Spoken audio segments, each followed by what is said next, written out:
একেবারে শিলচরে এবার একটু চোখ রাখতেই হয়। শিলচর থেকে রয়েছেন আমাদের প্রতিনিধি পাপলু। রীতিমতো সপ্তমীর সকাল থেকেই নবপত্রিকা স্নান দিয়ে শুরু হয়েছে মা দুর্গার মূল পুজো, এবং গোটা রাজ্যে কিন্তু হচ্ছে পুজো। অসম, বাংলা, ত্রিপুরা সব জায়গাতেই পুজো রয়েছে। শিলচরেও কিন্তু পুজো হচ্ছে। জুবিনের যেমনটা জানাচ্ছিলাম, প্রত্যেক জায়গায় অসমের যেদিকেই চোখ রাখছি আমরা, জুবিনের শোকাহত, জুবিনের শোকে কার্যত বিষাদের ছায়া, সেই বিষাদের ছায়া কাটিয়েই কার্যত পুজোতে মেতেছেন অসমবাসী। সরাসরি যাব, পাপড়ু রয়েছে সঙ্গে। পাপড়ুটি কি ছবি রয়েছে শিলচরে?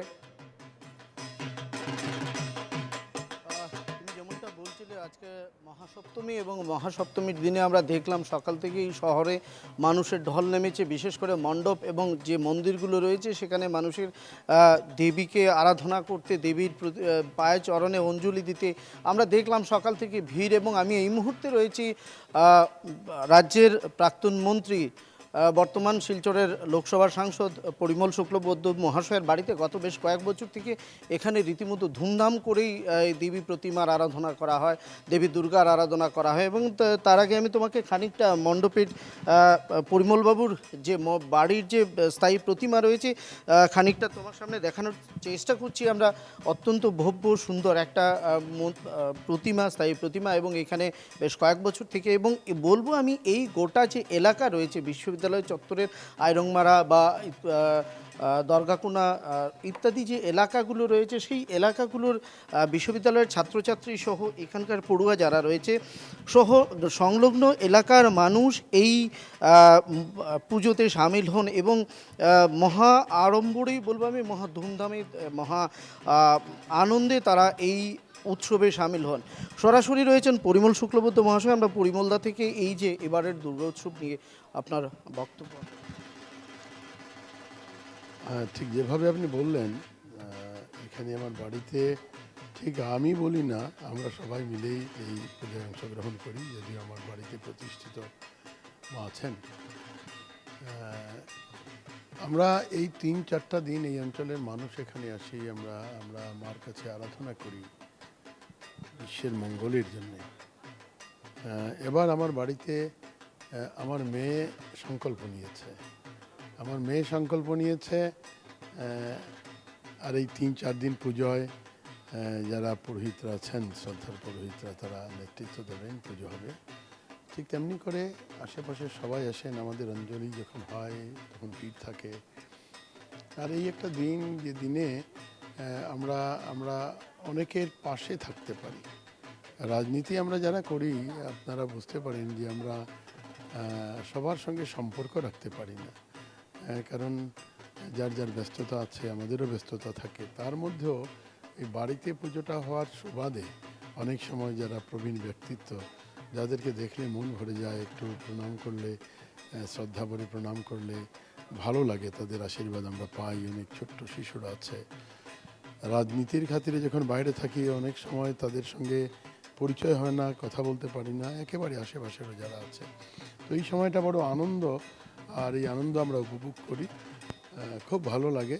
আমি এই আনন্দঘন মুহূর্তে, আজ মহাসপ্তমী, এই সপ্তমীর দিনে মার কাছে প্রার্থনা করি যে মার আশীর্বাদে যাতে আমার শিলচর লোকসভার সঙ্গে সঙ্গে সমগ্র আসাম, সমগ্র বিশ্বের যারা জনমানব আছে, তারা যাতে সুখে শান্তিতে বসবাস করতে পারে। শুভেন্দু, কনাদ পুরকাস্তকেও আমরা দেখতে পাচ্ছি, রাজ্যসভার সাংসদ। আমরা কনাদ বাবুর থেকেও দুই একটা কথা জানব, তার অনুভূতি। দাদা, এই যে চলছে ওটা বিষয়। দেখুন, বিশেষ করে সনাতন ধর্মাবলম্বী বাঙালির কাছে দুর্গাপূজা সবসময় একটা সবথেকে বড় উৎসব, এবং প্রতিবারই দুর্গাপূজা হয়।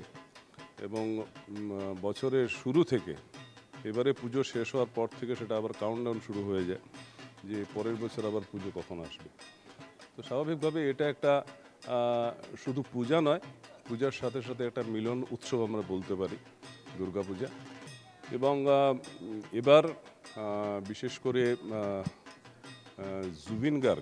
জুবিন গার্গের, আসামের সুসন্তান জুবিন গার্গের মৃত্যুতে মানসিকভাবে সবাই একটু হলেও সেটা আঘাত আমাদের লেগেছে।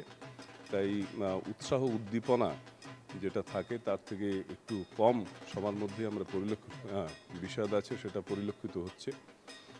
তথাপি পুজো তো চলতেই হবে, তো পুজো চলছে এবং সবথেকে ভালো যে ব্যাপারটা এবার আমরা লক্ষ্য করছি যে আবহাওয়া খুবই ভালো আছে। সবাই পুজো দেখতে বেরোবেন এবং আমি মনে করি যে এবারের পুজোতে সবাই মিলেমিশে সবাই শান্তি সম্প্রীতি বজায় রেখে পুজো উপভোগ করবেন। আর আমার তরফ থেকে আমি সমগ্র আসামবাসীকে আমি আমার দুর্গাপূজার শুভেচ্ছা এবং অভিনন্দন জ্ঞাপন করছি। শুভেন্দু, এখানে আমরা চিত্রনির্মাতা আর শর্মিষ্ঠাকে দেখতে পাচ্ছি। আমরা শর্মিষ্ঠা থেকেও এই পুজোর যে আনন্দ, তিনিও এসছেন এখানে পরিমলবাবুর বাড়িতে। তো শর্মিষ্ঠা, পুজোর শুভ সপ্তমী। শুভ সপ্তমী সবাইকে জানাচ্ছি শারদীয় পুজোর দ্বিতীয় শুভেচ্ছা। খুব খুব ভালো কাটুক পুজো। এবং যে কথাটা তুমি বলছিলে শুরুতে, আমরা দেখতে পেলাম যে গোটা বরাক উপত্যকায় পুজোর উৎসব আবহ আনন্দ চলছে, কিন্তু পাশাপাশি একটা কথাই বলা, যেটা কনাথবাবু বললেন এবং শুরুতে তুমিও বললে, যে এখানে জুবিন গার্গ মারা যাওয়ার পর জুবিন গার্গের তার প্রতি যে একটা শোক গোটা রাজ্য, বলবো আমি, গোটা দেশের সঙ্গে আমাদের মায়ের আরাধনা চলছে এবং তার পাশাপাশি কিন্তু সকলের মনেই রয়েছে জুবিনের অকাল প্রয়াণের শোক। আমার সঙ্গে ছিলেন প্রতিনিধি পাপ্পু দাস। অনেক ধন্যবাদ তোমায় পাপ্পু।